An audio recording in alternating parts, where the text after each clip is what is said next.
मैं बेंगलोर से डॉक्टर इंदु झुंझुनवाला आप सभी का बहुत बहुत स्वागत और अभिनंदन करती हूँ।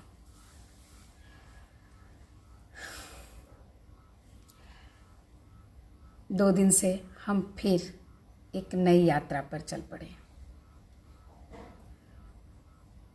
कहने के लिए ये यात्रा नई है, लेकिन वास्तव में ना विज्ञान की माने ना तो नया कुछ भी नहीं है। फिर से वही बात दोहराने को जी करता है कि जो है सो है और जो नहीं है सो नहीं है। इसलिए हम सर्च की बात नहीं करते हैं, रिसर्च की बात करते हैं। मतलब जो है उसको खोजने की बात करते हैं, जो खोजा जा चुका है किसी के भी द्वारा, हमारे संतों के द्वारा, बहुत बड़े विद्वानों के द्वारा, जिसे खोजा गया, जिसे अनुभव किया गया और जिसे प्रयोगशालाओं में प्रयोग किया गया, वो बन जाता है व्यवहार में नई खोज। हम उसे व्यवहार की भाषा में नई खोज कहते हैं। तो जिन दो दृष्टियों की हम चर्चा कर रहे थे और जिस पर हम चल रहे थे, निश्चय नय और अनिश्चय नय, तो व्यवहार की बात होती है कि हमने नया कुछ जाना, नया कुछ खोजा, नया कुछ पाया। लेकिन निश्चय नय कहता है कि जो हमने पाया, जो हमने खोजा और जो हमने जाना, वो वास्तव में नया नहीं है। हम अभी तक उससे अपरिचित थे, इसलिए हमें वो नया लगता है। किसी व्यक्ति से हम मिलते हैं और हमें लगता है हमने नए व्यक्ति से दोस्ती कर ली, तो व्यक्ति नया नहीं था, व्यक्ति तो था ही। हमारा परिचय उससे अब हुआ है, हमारा दोस्त वो अब बना है। तो ये निश्चय नय कहता है। तो निश्चय नय और व्यवहार नय की यात्रा में जब हम कल बात कर रहे थे, किसी ने मुझसे प्रश्न किया था कि बोलने में बड़ा आसान लगता है, समझने में भी हमें लगता है हाँ बात तो ठीक है, लेकिन जब हम व्यवहार की दृष्टि से इसको जोड़ने की बात करते हैं ना, तो थोड़ी कठिनाई होती है। और तब क्या बचता है, कोई भी बात जब हम देखते हैं, जैसे कि बहुत सिंपल सी बात है कि पेड़ से फल गिरता हुआ देखा, और जब देखा तो जान गए कि पृथ्वी में कुछ है, कोई तो ऐसी शक्ति है जो फल को नीचे की तरफ गिराती है, ऊपर की तरफ नहीं ले जाती। तो हम जान तो गए उसको, लेकिन जानना और मानने के बीच एक बड़ी लंबी दूरी भी होती है। जानना तो बहुत आसान है, मैंने बताया किताबों में सब लिखा है, कहीं ना कहीं कुछ ना कुछ मिल जाता है हमें, लेकिन मानने में वक्त लगता है। और मान लेते हैं तो उसको करने में भी वक्त लगता है, अनुकरण करने में वक्त लगता है। करणीय में भी अनु लगा हुआ है, अनुकरण मतलब उसके अनुसार कर्म हम जब करने की सोचते हैं तब वक्त लग जाता है हमें। तो ये जो प्रश्न है ना कि कैसे वो हम उसको दोनों को जोड़ें, ये एक यात्रा है। और इसीलिए कल मैंने कहा था कि हम इस यात्रा पर अब निकलेंगे कि कैसे हम उसको जोड़ें। और उसका रास्ता साधना का है, उसका रास्ता तपस्या का है। लेकिन इसके लिए किसी जंगल में जाकर के बैठ के तपस्या नहीं करनी, धुनी नहीं रमानी है। तपस्या का भी अर्थ ना अलग अलग समय में बड़ा अलग अलग हो जाता है। तो जिस तपस्या के लिए मैं कहूँ कि पहले ये बात थी कि जंगलों में जाओ, दूर जाओ अपने संसार से, अपने गांव से, अपने लोगों से, और वहाँ बैठ कर के धुनी रमाओ और बैठ कर के ध्यान करो, वो तपस्या बन जाती थी। लेकिन तपस्या इतनी एक दायरे में सिमटी हुई चीज़ नहीं है। तपस्या का अर्थ तो बहुत विशाल है। तो जब हम निश्चय नय और व्यवहार नय की बात करते हैं ना, तब भी बात तपस्या की होती है। जब हम साधना शब्द कहते हैं तो वो एक तपस्या है। और किस तरह से हम उस तपस्या को करना शुरू करें, आगे बढ़े संसार में रहते हुए, परिवार में रहते हुए। और मुझे लगता है इसकी ज़्यादा ज़रूरत तो परिवार और संसार में ही है। बाहर जाकर हम तपस्या जो करते हैं, जो संन्यास लेते हैं, वो शायद बाहर की बात है, वो बिल्कुल से दूर हो जाने की बात है विश्व से। वो बिल्कुल से उस सत्य को ढूंढने का प्रयास है, जो कि हम कहते हैं पूरे विश्व में जो परमात्मा रूपी तत्व जो व्याप्त है, सिर्फ और सिर्फ उसकी बात हो, सिर्फ एक उसके अंदर हम पूरे समाहित हों। लेकिन जब हम परिवार में होते हैं, समाज में होते हैं, और उसके बाद जब हम किसी साधना की बात करते हैं तो वास्तव में वो तपस्या बन जाती है। तो निश्चय न और व्यवहार न की जो ये यात्रा है ना, मैं कहती हूँ कि जीवन में खाली यही यात्रा नहीं, और भी हम जो भी करना चाहते हैं, जो भी पाना चाहते हैं, सब में हमें एकाग्रता की आवश्यकता होती है। और जहाँ एकाग्रता होती है वहीं तपस्या फलित होती है। बहुत मामूली सी बात है, अगर हम खाना बनाने की सोचते हैं, अगर हमें भोजन बनाना है, तो उसके लिए जिन सामग्रियों की ज़रूरत है उन सामग्रियों की तैयारी करना, और उस तैयारी के पहले की भी बात सोच लें। अगर हमें अनाज चाहिए तो किसान जिस मेहनत से भूमि पर बीज बोते हैं, उससे फसलें उगाते हैं, और वो फसलें किस तरह से कटाई छटाई के बाद मंडी में पहुंचती हैं और फिर दुकानों में, और उन दुकानों से हमारे घर में, ये एक लंबी प्रक्रिया चलती है। और जब हमारे घर में भी आ जाती है तो भी लंबी प्रक्रिया है, क्योंकि फिर हम उसको छानते, फटकते, चुनते हैं और फिर उसको पाउडर करते हैं। अगर हम एक गेहूं की बात उदाहरण में ले लें, और फिर जब उसकी रोटी बनानी हो तो उसको सानना है, प्रॉपर उसमें पानी डालना है, जितना पानी की आवश्यकता उतना ही पानी डालना है, और वहाँ तक की बात हो जाती है तब उसको आंच पर तपाना है, और जब वो तप जाती है, पक जाती है, तब हमारे खाने की सामग्री बनती है। तो बस ऐसी ही प्रक्रिया है। आप किसी भी रास्ते पर जाओ, प्रक्रिया यही है। ये प्रक्रिया बाहरी प्रक्रिया है जो मैंने उदाहरण के लिए दी, और जब यही प्रक्रिया हम अंतर के लिए करते हैं ना, तो वो साधना बन जाती है। बस इतना सा ही फर्क होता है। बाहर जब हम देखते हैं, बाहरी आंखों से जब हम जो चीज़ों को देखते हैं तो वो संसार हो जाता है, और जब हम आंखें बाहर की बंद कर लेते हैं और अंदर की आंखों से देखते हैं तो वो अध्यात्म बन जाता है। तो बाहर की आंखों से देखते हैं तो हम चीज़ों को जान लेते हैं, समझ लेते हैं, लेकिन जब अंदर की आंखों से देखते हैं ना, तो वास्तव में उन चीज़ों को पहचान लेते हैं। हम बड़े आसानी से कह देते हैं मैं उसे जानता हूँ, वो तो मेरा दोस्त है, लेकिन क्या सच में आप उसे जानते हैं? नहीं जानते हैं। जब आप उसके साथ बहुत दिनों तक रहते हैं, आप उसको पहचानते हैं, चेहरे से पहचानते हैं, आप उसको उसके शरीर से जानते हैं, लेकिन वो व्यक्ति सिर्फ वो शरीर नहीं है। उस शरीर का एक नाम ज़रूर है उस व्यक्ति का, लेकिन वो व्यक्ति वो है जो वो अंतरतम में है, जो वो सोचता है, जो वो जानता है, जो वो समझता है। और जो ये सब चीज़ जानता और समझता है, उस जानने को जानना, जो ज्ञेय है, जो जानने योग्य है, उसको जब जानते हैं, उस जानने को जो जानने वाला है, जब उसे जानने का प्रयत्न करते हैं ना, तो वो बात आत्मा की हो जाती है। जानता कौन है? हमारे अंदर की जो ऊर्जा है, जिसे हम आत्मा कहते हैं, जिसे हम एक चेतना शक्ति कहते हैं, तो वो जानता है इन चीज़ों को, और उसको जब हम जानने लग जाते हैं तो हम सत्य को जानते हैं। तो ये एक बहुत लंबी प्रक्रिया हो जाती है। तो पहले हम भीतर की बातों को ही सोचें कि हम कैसे उस साधना पर आगे बढ़ें। तो अगर आप किसी के घर जाते हैं तो सबसे पहले कहाँ जाते हैं? दरवाजे पर जाते हैं, दरवाज़ा देखते हैं। पहले तो आप बाहर खड़े होकर पूरे घर को देखते हैं और आप जान जाते हैं ये घर है। फिर उस घर के दरवाजे पर जाते हैं तो थोड़ा सा उस घर का हिस्सा आपको दिखता है जब दरवाज़ा खुलता है तो, और जब आप उसके अंदर प्रवेश करते हैं तो आप जानते हैं कि उस घर के अंदर कितने सारी खिड़कियां हैं, कितने सारे दरवाजे हैं जिससे अंदर प्रवेश होता है। किसी से वायु का प्रवेश होता है, किसी से प्रकाश का प्रवेश होता है, किसी से व्यक्ति प्रवेश कर सकता है, किसी से छोटे छोटे जीवाणु प्रवेश कर सकते हैं। और अंदर जब जाते हैं तो आप देखते हैं कि उसमें कितने कमरे हैं, कितने लोग हैं, और बहुत सारी चीज़ें हैं। तो ये घर की बात क्या हो गई? तो ये घर की बात है हमारा शरीर।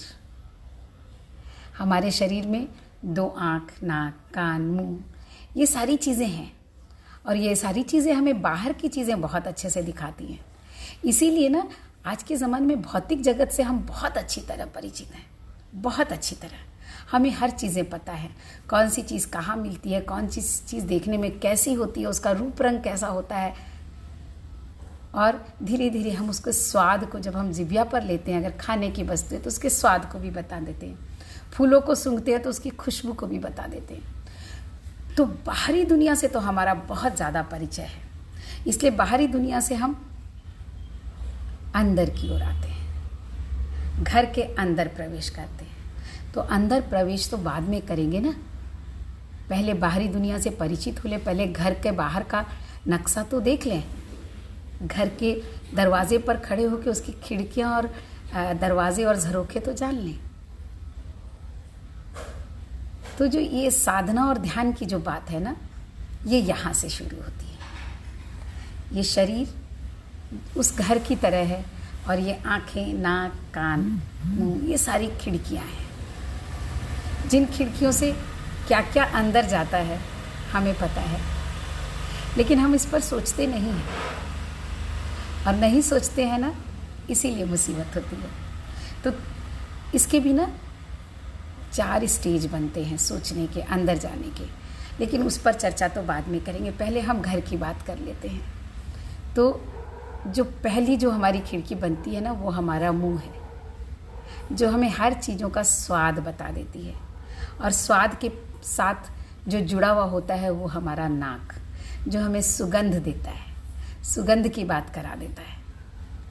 तो सुगंध को हम देख तो नहीं सकते, स्वाद को भी हम देख नहीं पाते हैं। स्वाद को हम महसूस कर पाते हैं, सुगंध को हम महसूस कर पाते हैं।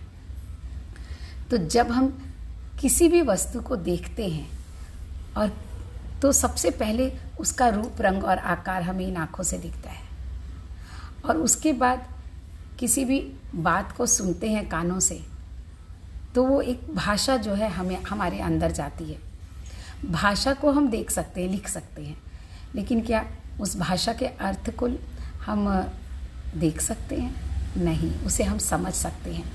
तो मुझे बड़ा आनंद आया ये सोचने में कि ये जो जितनी सारी चीज़ें हमारे शरीर के साथ हैं, वो सारी चीज़ें जो है ना हमें स्थूल से सूक्ष्म की तरफ ले जाती हैं। तो स्थूल से जो सूक्ष्म का गमन है ना, वो भी व्यवहारने से निश्चय की ओर लेके जाता है। ऐसे कह सकते हैं कि व्यवहारने को हम स्थूल दृष्टि से देख सकते हैं और जैसे जैसे सूक्ष्मता की दृष्टि से देखते हैं वो निश्चय बनता चला जाता है। तो ये एक बड़ी ही मज़ेदार सी यात्रा बनती है। अब हम कितने सजग हैं, हम बाहर की दुनिया में बहुत सजग हैं। मैंने कहा हम भौतिकता को बहुत अच्छे से जानते हैं, बहुत पहचानते भी हैं अपनी इन भौतिक आँखों से, लेकिन हम वास्तव में कितना पहचानते हैं, वास्तव में कितना समझते हैं, ये सोचने की बात है। तो ये जो आँख, नाक, मुंह, कान जितनी चीज़ें हैं हमारे शरीर में, इसमें सबसे ज़्यादा जो महत्वपूर्ण है ना, वो ये शरीर है।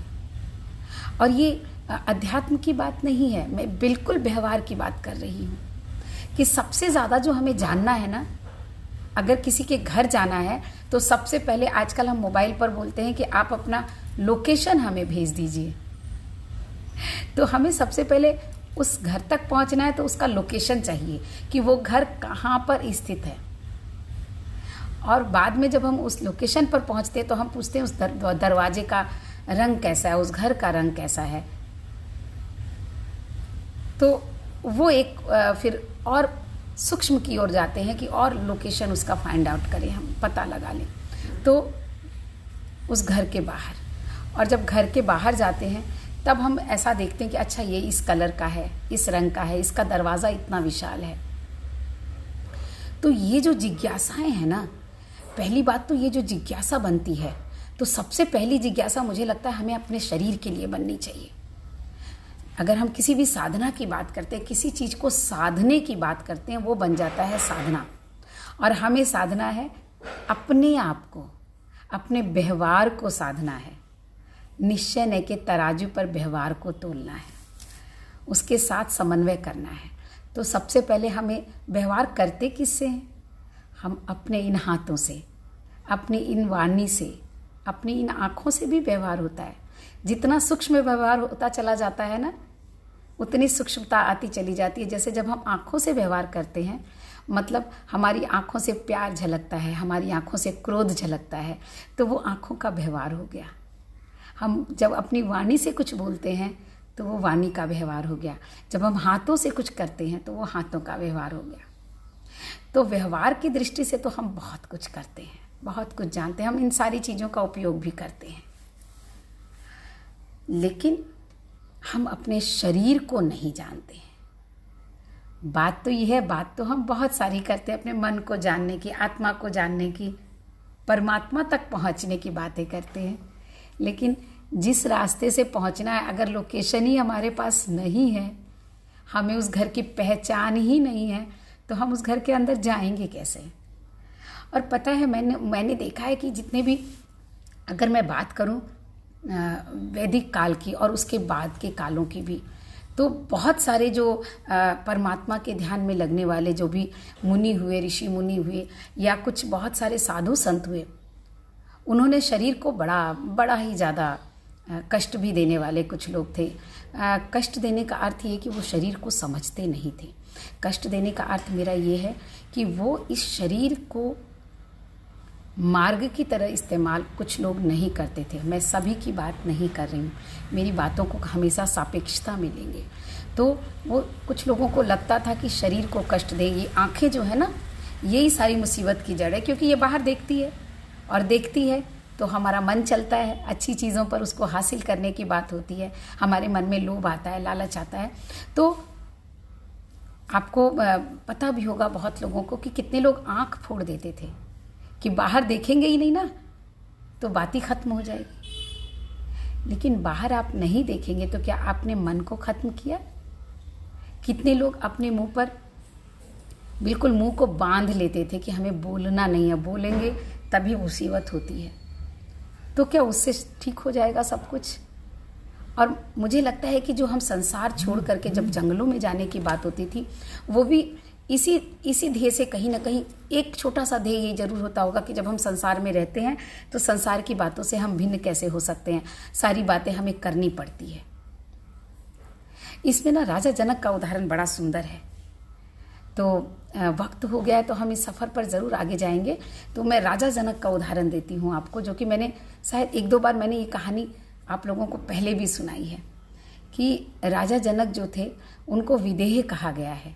देह में रहते हुए विदेह हो जाना, देह में नहीं होना, देह में स्थिर नहीं होना। तो आप जंगल में रहो या घर में रहो, अगर आप विदेह की स्थिति को प्राप्त करते हैं तो वही स्थिति है निश्चय न की। और उस स्थिति को कैसे प्राप्त करेंगे, इस कहानी को मैं दोहरा इसलिए नहीं रही हूँ कि मुझे लगता है मैंने बहुत बार दोहराई है, फिर भी आप जानना चाहेंगे तो ज़रूर दोहराऊंगी।